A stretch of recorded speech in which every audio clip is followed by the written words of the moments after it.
Origin Jazz Homestage Reaction. This is how the Trump assassination attempt happened by the channel Real Life Lore. Yes, it's a Real Life Lore video about Trump.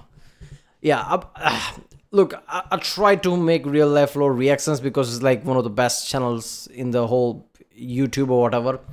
Usually it's just like an hour long videos. It's like, how am I gonna make reaction out of that? It's like 1.5 hours. Sometimes like I forget, I do it in parts and I forget there's a second part I need to do. Whatever. This is 30 minutes, so it's like decent.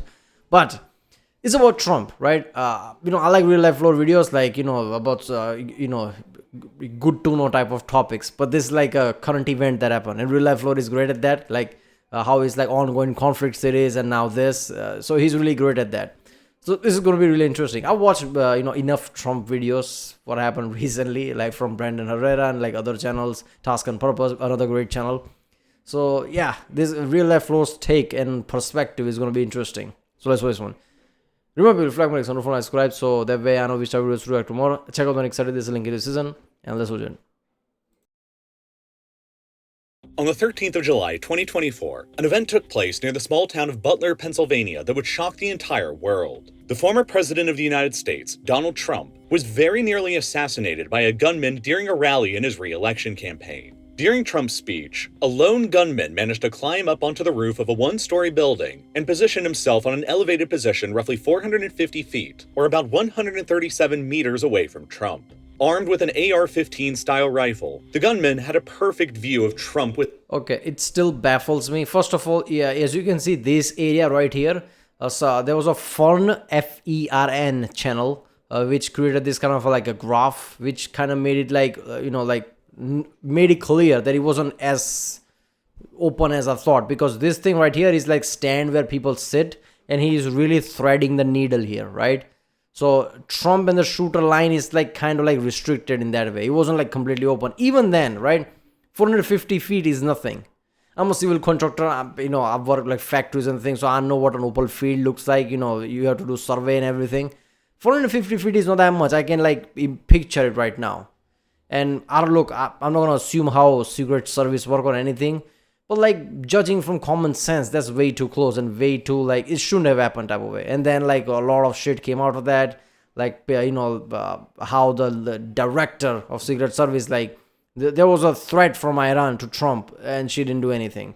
People asked like, okay, increase the security. She didn't do anything, which is like kind of effed up. Within his sights. And before he could be stopped, approximately 8 minutes into the start of Trump's speech, the shooter managed to fire out 8 shots towards Trump's direction. One of the bullets fired by the shooter pierced through Donald Trump's upper right ear, missing his brain by merely millimeters, leaving him injured but alive before he managed to duck behind the podium he was speaking in front of, and before he was rushed by Secret Service agents who protected him with their own bodies. Out of the shooter's other fired shots, a spectator in the audience about here in the northeastmost bleacher was struck and killed. 50-year-old Corey Comparatore, while 2 other spectators down in the southeastmost bleacher were struck by the shooter's fire and critically injured, but survived. Within seconds of opening fire, the shooter was engaged and eliminated by the Secret Service's counter-sniper teams that had been positioned on 2 of the buildings immediately behind the podium where Trump was speaking, and the immediate danger was removed. Regardless, the attempt on Donald Trump's life by an assassin left him injured and nearly cost him his life, marking the most serious assassination attempt committed against a former or sitting U.S. president since the attempt on Ronald Reagan's life more than 40 years ago now, back in 1981. The photos taken from the event will no doubt be historic photographs used in textbooks discussing this period of American history decades out from now. But several very, very big... Okay, people constantly compare Trump to Reagan and like, okay, there's that similarity. And then people say like, oh, God was looking over him. Like, come on, not really. Like, it's one of those like things to amp up his like side. But still, like, how lucky, right? Just once, it literally take a split second. Like, what is that? And then like, like ear. Otherwise, it would have gone through his head. Like, that's the level of luck. Just when you think about it, like just a split second. And the result would have been catastrophic. Like, that's some luck, man, right? Trump is one of those guys who always had luck in his side. Whatever you think, born rich, his father was a billionaire. He did something here and there, somehow became famous from that. That's not, all rich people are not famous. He somehow made it into that shit. Had some kind of like some image behind it, like what is Trump? He can trademark image, right? What is to be Trump? People mimic him and all that. right? Now he created some weird social media, somehow made it into 10-15 billion, like richest he's ever been, right? Yeah, that's the valuation of Truth Social or whatever that shit is, right? And now all these president, he's the luckiest guy on the planet. Big questions loom over the entire United States right now. How did a man get so close to actually assassinating a former president and current major candidate for the presidency? What was the shooter's motive? And how did the organization tasked with protecting current, former, and potential presidents, the United States Secret Service, fail this catastrophically? To begin with, the U.S. Secret Service did not have a completely spotless record before this attack. The organization was originally created by Abraham Lincoln in 1865 to combat currency counterfeiting, but it wasn't given its current mandate of protecting American presidents and other political leaders until after 1901, until after President William McKinley was shot and killed by an anarchist. McKinley's assassination that year marked the third sitting U.S. president to be killed in office by an assassin in only 36 years, after Abraham Lincoln's assassination in 1865 and James A. Garfield's assassination in 1881. But even after the Secret Service was given its current mandate to protect America's major political leadership, several attempts to get through them proved successful, or nearly so. Teddy Roosevelt was wounded by an assassin's bullet at a campaign rally while he was running for a third term in office in 1912. Later in 1933, another gunman standing in a crowd managed to fire 5 shots at President-elect FDR during one of his speeches, all of which missed, but which still came close enough for major concern. In 1950, 2 armed men stormed the residence of President Harry Truman in Washington, D.C., and engaged the Secret Service and police in a gunfight, killing 1 police officer in the process before being stopped without ever harming Truman. Most infamously, President John F. Kennedy was killed by an assassin's bullet while traveling under the Secret Service's protection during a motorcade in Dallas in 1963, the most glaring failure in the Secret Service's entire history.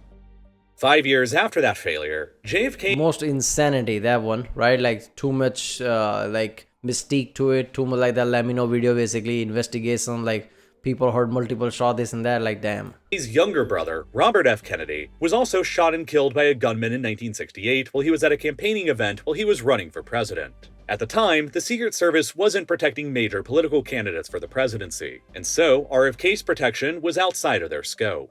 His assassination changed that, and from then on until the current day, major political candidates running for the presidency will also be placed under Secret Service protection. Within only a few more years, though, in 1972, George Wallace, a major political candidate who was running for the Democratic nomination for president in 1972, was shot by an assassin at a campaigning event at a shopping center in Maryland. Wallace survived the attack, but was left permanently paralyzed from the waist down for the rest of his life, and it ended his run for the presidency. A few years later in 1975, President Gerald Ford just narrowly survived 2 back-to-back assassination attempts against him while he was in California. In the first attempt, a woman managed to get within arm's reach of him near the Sacramento Capitol building and aimed a pistol at him and pulled the trigger. The gun only failed to fire because the assassin hadn't chambered a round in it. Then, only a little more than 2 weeks later, while in San Francisco, another woman standing in a crowd fired at President Ford from across the street, missing his head with a bullet by a mere 5 inches. A few years later, in 1981, an assassin named John Hinckley Jr., standing within a crowd of onlookers, infamously shot President Ronald Reagan as he walked by him,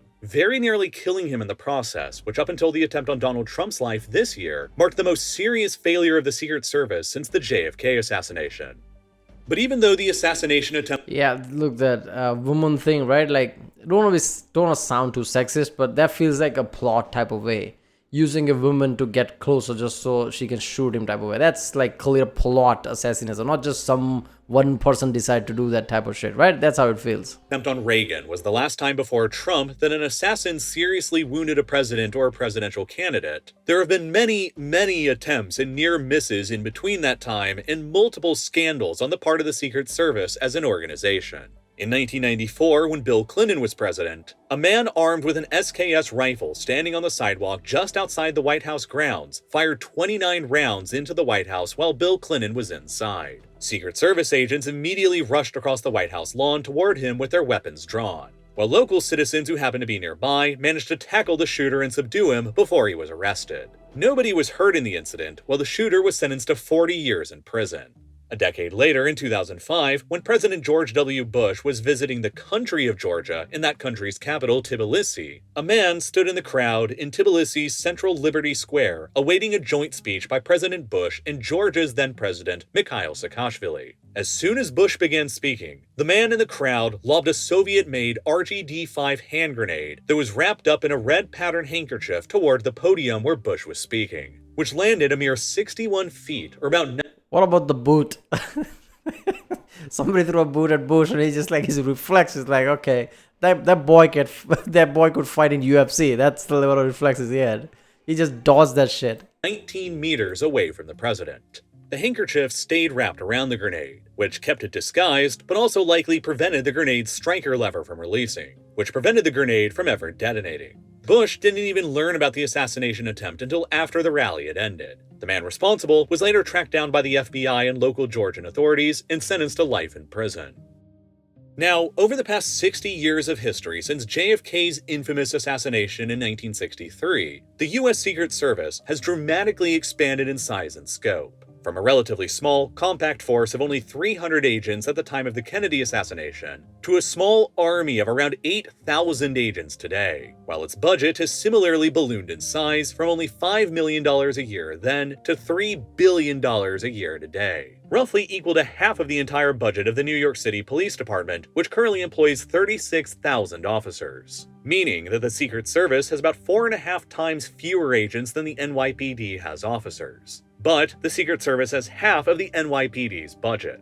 Part of this is simply due to the expanding scope of the Secret Service over time, which began its protection mandate in 1902 to cover US presidents and vice presidents, but has since expanded to also include all former US presidents and their families as well, in addition to the families of sitting presidents. Yeah, not to mention they probably have federal access to something like FBI, CIA even, right? Resources from there, because it's also a federal arm of it, right?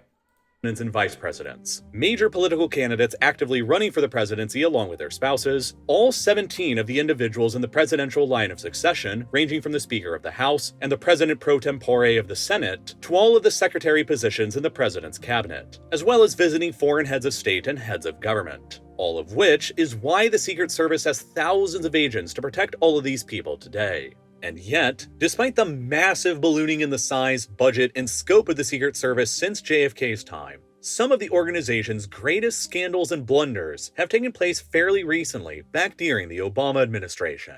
In November of 2011, a man named Oscar Ortega was able to park his car on a street about 650 yards away from the White House. President Obama was not home at the time, but his daughter Sasha and mother Marian both were. At about 8:50 p.m. local time, Ortega then pointed a Romanian-made AK-47 out of the passenger side window of his car and fired a hail of bullets directly towards the White House across the South Lawn. At least 7 of the bullets he fired hit the upstairs residence of the White House and broke a window. Several of the Secret Service agents within the White House immediately reported to have heard the gunshots and moved out to respond. But then, a supervising sergeant quickly ordered all of the agents to stand down and stated that there weren't any shots, falsely believing that it was simply construction noise. Meanwhile, 4 minutes later, Ortega... How the fuck somebody fires an AK basically in like boss shots like that? And how the fuck you don't know if there's bullet hole or not? This is insanity, man.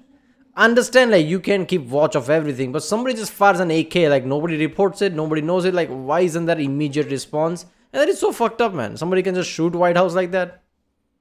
Sped his car away from the crime scene down Constitution Avenue and crashed his car right by the on-ramp to the Roosevelt Bridge, where a group of eyewitnesses called 911 to report the crash to the police. But Ortega managed to run away and disappear. Within 5 minutes of the call being made, local police and Secret Service agents arrived at the car, where they discovered the abandoned rifle and 9 spent shell casings on the floor. But for several days afterward, nobody managed to connect the dots between the abandoned car with the rifle and spent shell casings and the previous incident reported at the White House. 4 days later, a White House housekeeper discovered a broken window and alerted an assistant, who further discovered several bullet holes lodged into the wall. And it was only then, 4 days later, that the Secret Service realized someone had made an attempt on the president's life. Secret Service agents were reportedly fearful of contradicting their superiors' initial explanation of the incident as mere construction noise. Eyewitnesses of the car crash weren't immediately interviewed. while camera and audio surveillance equipment around the White House's perimeter were absent that could have helped investigators solve the assassination attempt more quickly. At the time, this was all a huge scandal within the Secret Service. Oscar Ortega himself, the shooter, was tracked down a couple years later in 2013 and sentenced to 25 years in prison for the crime. And it was all far from the only major crisis of the Secret Service during the Obama administration. In 2012, President Obama was scheduled to visit Cartagena, Colombia, for the annual Summit of the Americas conference. About 48 hours before Obama's arrival, 135 Secret Service agents were tasked with arriving in Cartagena first and preparing the area for the president. Then, around a dozen of the Secret Service agents involved brought back several prostitutes to their hotel rooms, which exploded into a major international scandal. And 10 of the Secret Service agents involved in the incident were sacked in disgrace. Then, just a couple more years later in 2014, a man named Omar J. Gonzalez, an Iraq War veteran struggling with PTSD, managed to jump over the fence along Pennsylvania Avenue and the White House's North Lawn. He proceeded to then run across the entire North Lawn past a guard booth and a canine unit unhindered, and broke through the unlocked and undefended White House front door. Once inside of the White House, an alarm box placed immediately to the left should have been ringing loudly to alert security inside of the intruder. But for whatever reason, on this specific day, the alarm box had been intentionally muted, allegedly because of complaints. You know what? I'm starting to believe all the high-tech shit people talk about in US security is just BS. It's just there for show. It never works. In video games, they don't always show like some high security place. If you even go close, people will shoot you down like alarms blare. Nothing happens. People can literally run inside White House and nothing happens. How the fuck is that possible? This is insanity. That it was too loud. As a result, the guard standing inside of the front door wasn't expecting anything outside of the unusual. So when Gonzalez, armed with a knife, came bursting through the front door, the guard didn't have enough time to react and Gonzalez just ran right past him. Through the White House's entrance hall, just past the stairway that led up to the Obama family's living quarters, and into the East Room, where he was finally tackled to the ground by a Secret Service counter-assault team. This, of course, became another huge scandal for the Secret Service during the Obama years. How did they allow a man armed with a knife to get so deeply into the White House before he was actually stopped? The scandal, mounting on top of the previous shooting at the White House in 2011 that went undetected for days, led the House of Representatives to launch an inquiry into the Secret Service's conduct, which quickly led to the then director of the Secret Service, Julia Pearson, resigning from her office. The 2014 House Commission cited that the Secret Service of 2014 struggled from a, quote, catastrophic failure of training, and suggested a series of reforms to the agency be made in the aftermath.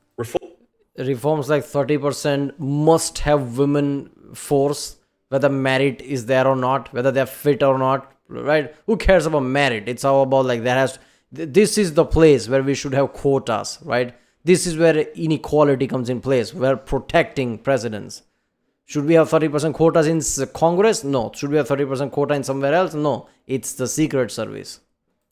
Reforms that included a new policy that Secret Service agents should spend a full 25% of their work time actively in training. Before the Commission's report was released, Secret Service agents had only spent an average of 3% of their work time in training in 2014. Initially, the Secret Service agreed to that reform at first, but then, over time, they never really ended up ever doing anything about it. By 2018... Yeah, I'm not gonna lie that Kim Jong-un's Secret Service is probably better than this shit. Because they're literally physical. They literally run behind his car all the way. That's a marathon level of power, endurance. They must be physically active and better than this shit. This is embarrassing, man. Secret Service agents were only spending between 3 and 6% of their work time in training, far below the target suggested by the 2014 Commission report. By 2019, the Secret Service came out publicly and said that they no longer agreed with the 2014 report's training target, and that they plan to reevaluate it, effectively going back on their previous promise in 2014 to increase agents' training. Despite all of this, though, no attempt on a president or former president's life ever came as serious as the one on Ronald Reagan in 1981 for decades. There were several attempts, to be sure, but none of them ever even harmed a president or their family until, of course, 43 years later after the devastating attempt on Reagan's life, the Secret Service's dumb luck appeared to finally run out in 2024. On the 3rd of July, 2024, 10 days before the attempt on Donald Trump's life would be made, it was publicly announced that Trump would be hosting a campaign rally 10 days later, on the 13th of July, at the Butler Farm Showgrounds in the small town of Meridian, nearby a slightly larger small town known as Butler in the U.S. state of Pennsylvania. This gave any potential attacker a maximum of 10 days to have learned about the event's location and to prepare for it. And it seems like that was enough time. It has since been reported by the New York Times that on the 7th of July, 4 days after the rally at Butler Farms was announced, and 6 days before the rally would be held there, the future gunman, who would later be identified as 20-year-old Thomas Matthew Crooks, may have visited the location and cased the area out for his attack. Geolocation data taken from his cell phone after the attack revealed that he probably was there 6 days before the attack took place, indicating that everything that would happen later would be plotted out well in advance by him. Interestingly, on the 8th of July, Imagine if we had some training in sniping and actually had a hunting rifle, sniping rifle, like 300 Winchester or something, from the tank, right? He blue tank. He was here and Trump is just there. That would have been too open. And if it's like magnifying scope, that would have been disastrous. Would be plotted out well in advance by him. Interestingly, on the 8th of July, the very day after Crooks was probably visiting the location planning out his attack, 3 agents from the Secret Service visited the location as well to plan out their own defense, missing Crooks by just a single day. And almost immediately, even this far back, 5 days before the rally would take place, flagrant oversights on the part of the Secret Service were beginning to emerge. First of all, the agents available for all of the Secret Service's various needs were arguably overstretched. The agency 8,000 agents today to protect the president and vice president and both of their families. All former living presidents and their families as well. All major presidential and vice presidential candidates and their families. All the members within the presidential line of succession, and all visiting heads of state and distinguished foreign visitors, and even U.S. representatives abroad on specially assigned missions. Even Joe Biden's grandchildren are protected by Secret Service agents these days. On the very same day that Trump was due to be delivering his rally in Butler, Pennsylvania. What do you mean by even? Yeah, they're a person of interest, right? They could be targeted, so it makes sense. It's surprising that there was a time that wasn't the case, right? Like no major candidate were protected. Like, of course, that's political issue, right? People would go after the main figures of the party. So I'm glad that they decided to look at not just president, but also main party figures. And during this time, I think Trump wasn't the main yet. Even though it's like already implied, of course, it's going to be Trump. But it wasn't official. So like his security would have gone up after a few days after this, whatever, when he became like a proper one. Jill Biden, the wife of President Biden, was also making a visit of her own to nearby Pittsburgh, Pennsylvania, which, some people have speculated, could have stretched the Secret Service's resources in Pennsylvania thin that day, a charge that is currently denied by the Secret Service itself. At any rate, at approximately 1 p.m. on the 13th of July, the actual day of the rally, the Butler Farm Show opened up to thousands of attendants who came to witness Donald Trump's speech, scheduled for later that evening. And they would continue trickling into the venue for the next several hours to take their seats in bleachers that were positioned behind where Trump would be speaking, or in a crowd standing in front of where Trump would be speaking. The Secret Service itself decided on a security plan that essentially looked something like this. The Butler Farm Showgrounds itself is conveniently a fully enclosed venue that is surrounded by a fence. See, what pisses me off, if the guy was here, I would understand that, like, oh, there's a big distance, like, okay. He was here. That's way too close. Even if this video game, like, you would see the map, it's like, how the fuck is this a thing? This fence would effectively mark the border of the inner perimeter of the Secret Service's defense plan. And all of the Secret Service agents assigned to protect Trump this day would be stationed within the borders of this inner perimeter. The fence would block out people Really? That's enough. Why not this? Why not stretch a bit higher? This is way too close, man. That should have been part of the inner perimeter. Entering the venue without tickets, while all of the attendants themselves would be screened before they entered this inner perimeter by metal detectors to block anybody from entering the venue with a weapon. A core group of Secret Service agents would be positioned close by to Trump himself while he was on stage, while 2 teams of Secret Service snipers would be positioned immediately behind Trump's podium on the highest buildings around. These 2 barns that each stood approximately 23 feet high. However, no Secret Service agents would be assigned anywhere beyond the area of this inner perimeter. and all of the areas beyond it would be assigned to local law enforcement agencies instead, such as the Pennsylvania State Police, the Butler Township Police Department, the Butler County Sheriff, and the Pittsburgh Bureau of Police. The area outside of this inner perimeter included a series of warehouses nearby, directly to the north of the venue here, owned by a company called AGR International, including this southernmost warehouse that's only 450 feet away from where Donald Trump was scheduled to be speaking at. And this is where we get to the... Oh, that's some next level shit. Why do you... they disclose who owns that warehouse? Like, infamy isn't enough. Right now, AGR is like, aren't you the same guy who owned the warehouse where that guy shot at Trump? Oh my god.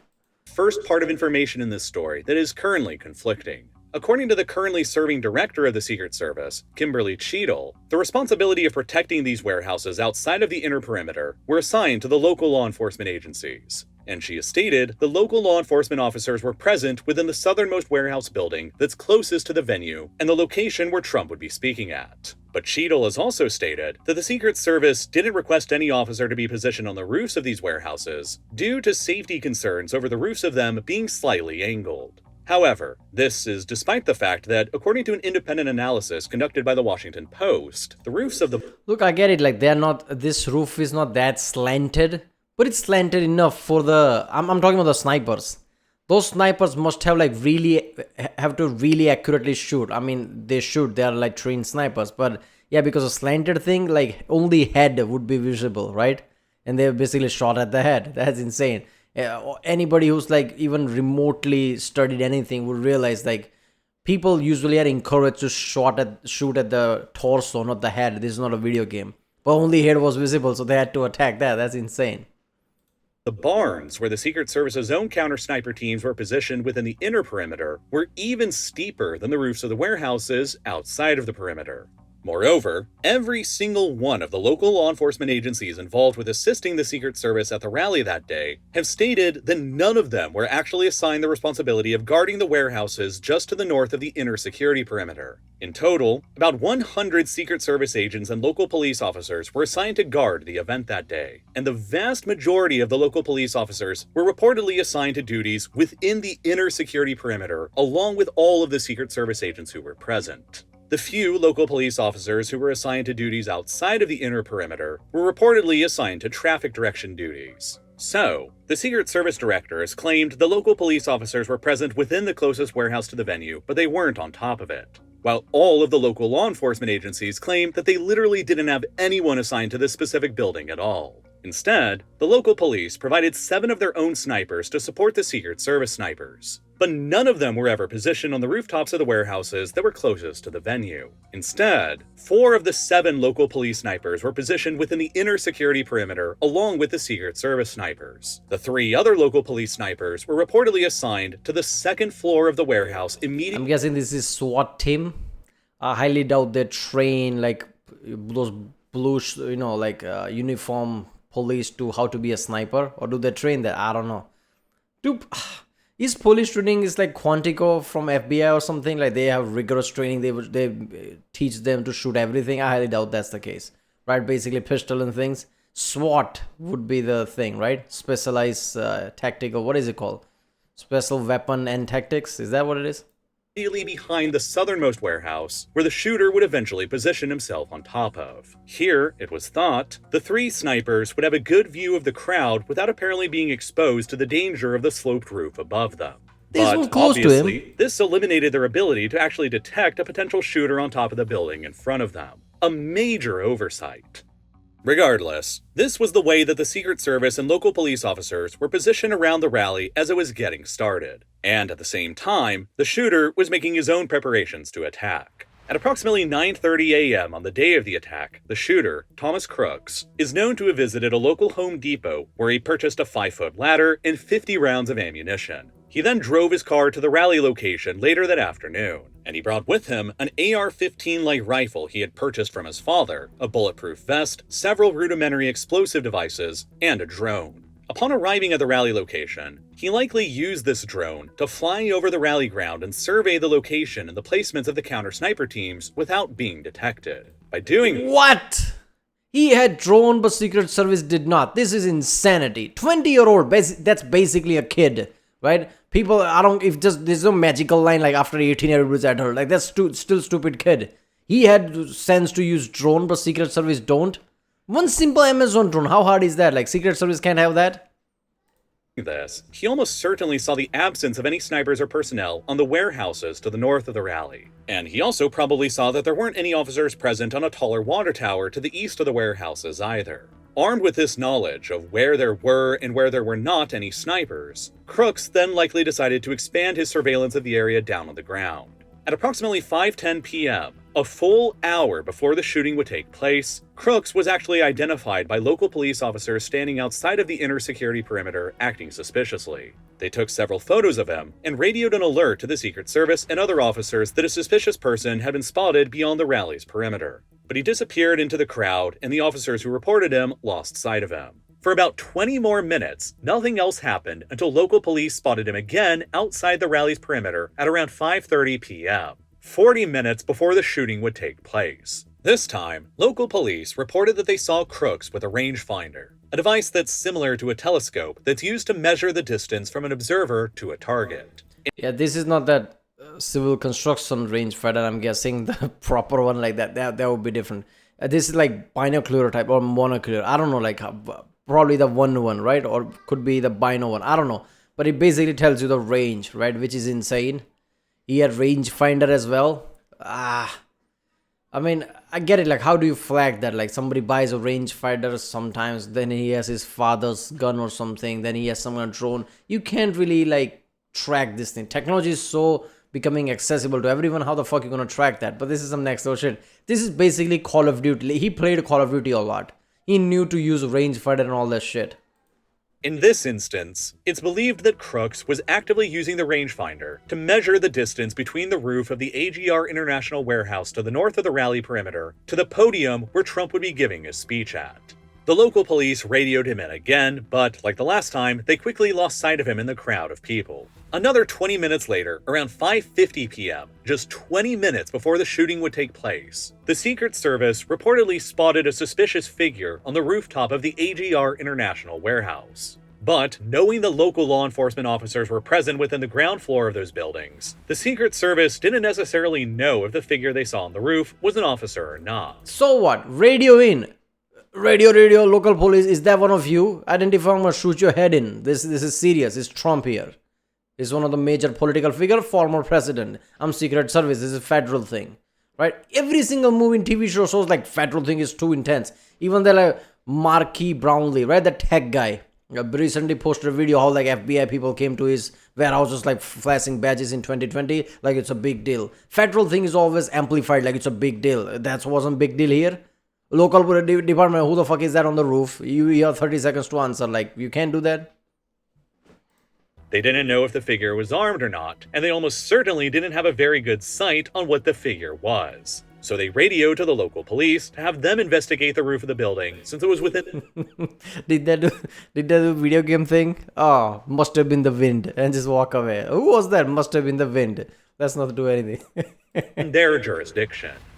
Now, this is where we get to the point of the moments by moments that led directly to the shooting 20 minutes later. Due to the fact that police officers were likely not present within the southernmost building of the AGR International warehouses, Crooks was able to use his ladder to scale up on top of the roof of the warehouses without being detected by local law enforcement. Like the I thought he didn't have a ladder. He jumped up from the things, right? snipers present within the building behind the one where he would ultimately position himself on top of.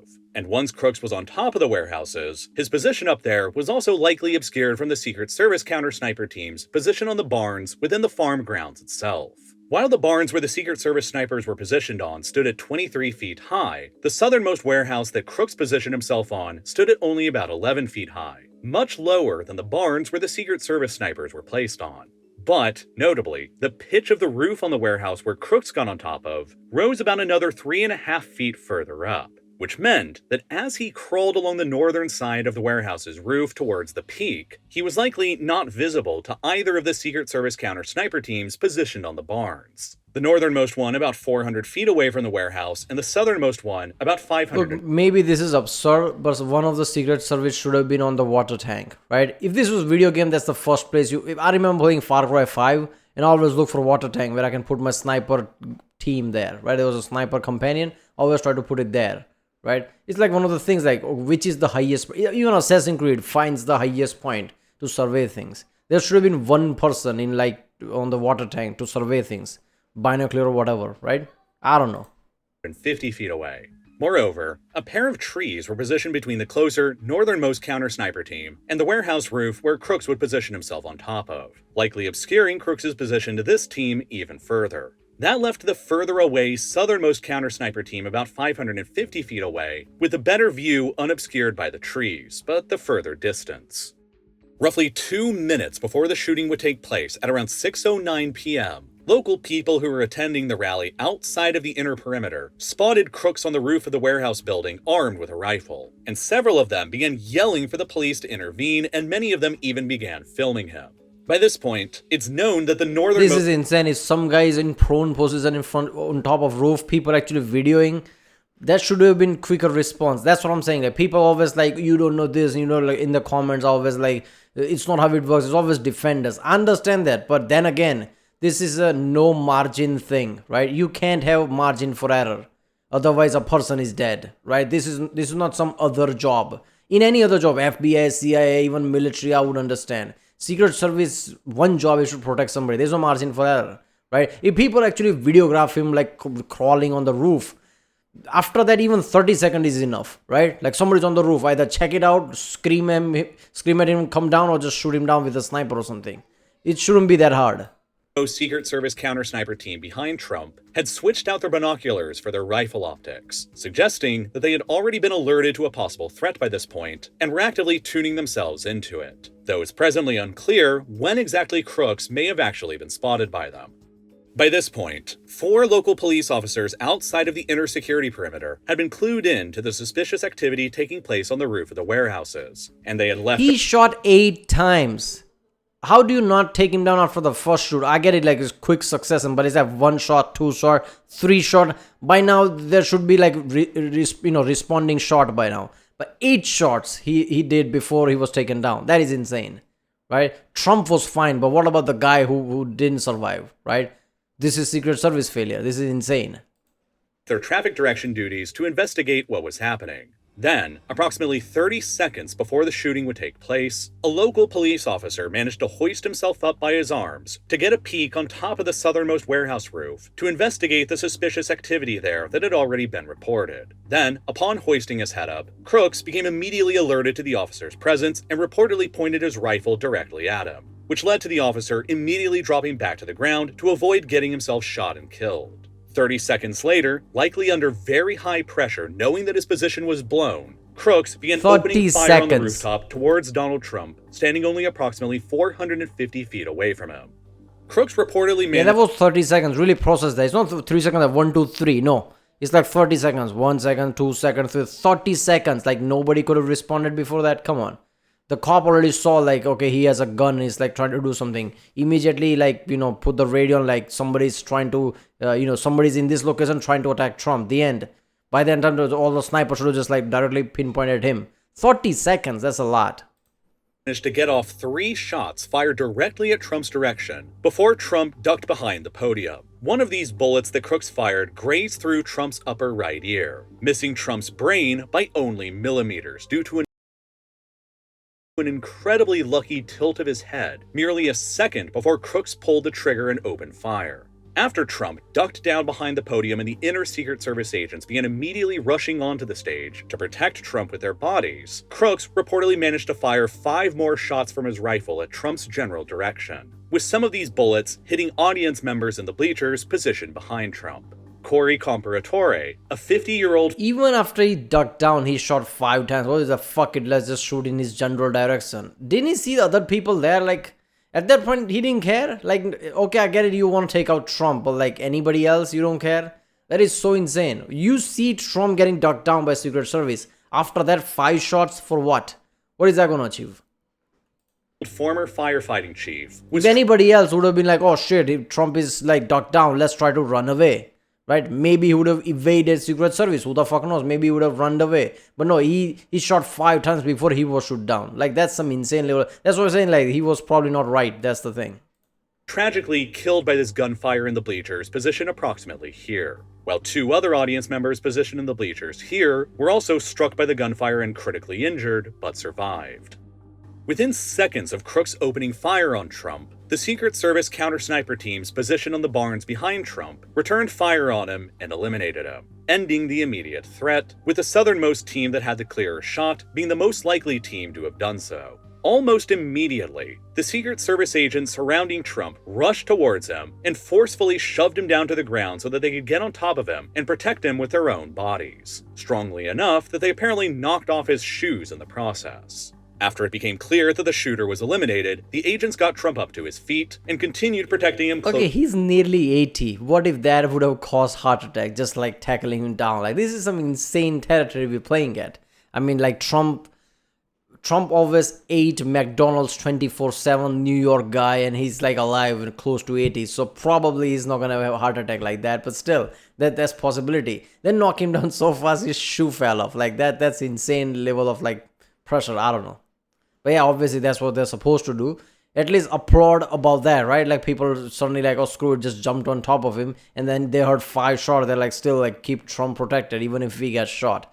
So yeah, there's still level of that. I understand when people say like you don't know what the life. I understand that, right? It's like duty. Your life is on the line, but still. Closely with their own bodies and escorted him away to a car to evacuate him from the scene as rapidly as possible. But not before Trump, ever the showman, seized on the moment that fate had granted him by posing for what will surely become some of the most iconic photographs in American history. Now, as this is still a developing story when I made this video, several important questions related to this incident remain unanswered. How did an amateur 20-year-old shooter manage to get himself up to an elevated position with a clear shot only 450 feet away from Donald Trump without being stopped by anyone until he actually opened fire? And what was the shooter's motivation to commit the attack in the first place? If history is any sort of guide with previous presidential assassination attempts, finding a solid motive for an assassin at this high of a level is oftentimes elusive. The man who attempted to assassinate Andrew Jackson in 1835 did so because he genuinely believed that he was a 300-year-old English king who was owed money that he felt Jackson was denying him. The man who successfully assassinated James A. Garfield in 1881 likely suffered from schizophrenia and believed that he single-handedly won Garfield the election by writing a small speech that was read by only a few hundred people. And he then felt snubbed when Garfield didn't reward him with a high-level diplomatic post in Paris he felt he was. Oh, wait a minute. What was a Salmonella video, right? Yeah, Salmonella covered that. I remember that. Owed. Teddy Roosevelt's attempted assassin in 1912 shot him because he believed that the ghost of the former president, William McKinley, told him to do it in a vision. The man who attempted to assassinate George Wallace in 1971 plainly stated in his manifesto that he did it simply in order to gain infamy for himself, while Ronald Reagan's attempted assassin in 1981 decided to shoot the president simply in order to impress a famous actress that he was infatuated with. Finding a motive for these kinds of attacks often doesn't make any sense to outsiders, and it might be true in this instance as well, as the shooter so far appears to have left behind very little evidence for investigators to go off of when determining an actual motive. Only time will tell if one is ever actually solidly agreed upon. Either way, this attempt to— Yeah, it's so effed up, right? I mean, I'm gonna impress the actress by, okay, impressed by what? Do people realize like there is positive and negative side of both things? Like even the infamy literally means like negative, right? Just trying to get what is this, like TikTok before TikTok was a thing? Just to get attention is enough? You didn't get the positive attention. You didn't like cure cancer or something. You try to attack a president. That actress knows you now, but just so she can avoid you. She would literally shake hand of any unknown person, but she's not gonna shake your hand or even meet you now, right? So you went negative rather than going positive. On Donald Trump's life in July of 2024 marks the most serious security failure of the Secret Service since the attempt on Reagan's life 43 years ago. And it makes all of the previous security mishaps and scandals that happened during the Obama, Bush, and Clinton administrations seem like almost nothing in comparison. There will be many questions in the weeks, months, and years ahead surrounding this incident, and I will be here to report as much of it to you as I can along the way. The assassination attempt on Donald Trump is going to be one of those pivotal events in history where you'll always remember exactly. Every time I see those Congress photos, it's like, why? That is your biggest body of government there, right? Why do they always have shitty evidence, like some stick note type of evidence and some weird paper? Like, can't you get something? Can't you make your agencies give you better evidence so you can talk to people that present it that way? It's always some weird, like, oh, my son made this by crayons. Like, what the fuck? This is a Congress, like this is democracy. That's literally highest office in a way, right? They have the power to like even like remove Supreme Court justice if that comes to be. Like they have that kind of power. Where you were when you first heard the news about it. I very vividly remember exactly where I was at dinner and who I was with when I first heard sleeping. the news. And I literally spent the next several hours glued to my phone screen and discussing with the people I knew, trying to figure out. Oh, this is news thing. Yeah, well, go to ground.news/RealLifeLore and support this channel. Seriously, RealLifeLore is one of the great channels, right? The main default channels that you watch. That's why I'm like, this video was just posted an hour or so ago, and I'm like, I have to make this video, right? Even if it takes what, like 45 minutes now. I wasn't gonna make any video now. Like, I'm like, oh, my day is done. But no, I have to make this one because it's Trump thing. RealLifeLore video. Yeah, this was really interesting, right? I mean, there was some new information in this video that I learned, but overall it's just like, yeah, this is just effed up. I'm not gonna lie, it's like a big oversight, right? Doesn't matter how you see it, Secret Service should have done better, right? There should have been better, like if there's a local sniper there, literally few feet from him, there is a guy crawls in like on top of roof, which people sees. Alert cops literally try to take a look at him, and after that there's 30-second window before he shoots 8 times before he's taken down. That's some insane thing. Like that's just like way too much lag, right? Anything can happen to, like Task and Purpose said, what if somebody starts to use like Ukraine drones and like bombs on drones and things like that? How are you gonna stop that? Clearly he didn't give a shit about people, because even after Trump was down, he shot 5 more times. So what if somebody says, screw people, I'm just going to use bomb? How are you going to stop that? Right? There should be a sniper that is quick there. Like a drone comes, even he has maybe this is not realistic. But yeah, there should be something like that, like instant response. There should be drones from Secret Service. Amazon drones are not that costly. I'm pretty sure Secret Service petrol or diesel prices per trip is probably higher than a drone would cost. That's how much they waste in fuel, right? How can you not afford a single drone, right? Even in India, there's drone everywhere, right? I'm the only one who's just like, I don't want a drone, fuck that. It's like one of those things, like, I don't want to touch that, but everybody has drones around me, right? I constantly see it, like, what the fuck? Alright, if you like my channel, subscribe, and I'll see you next time.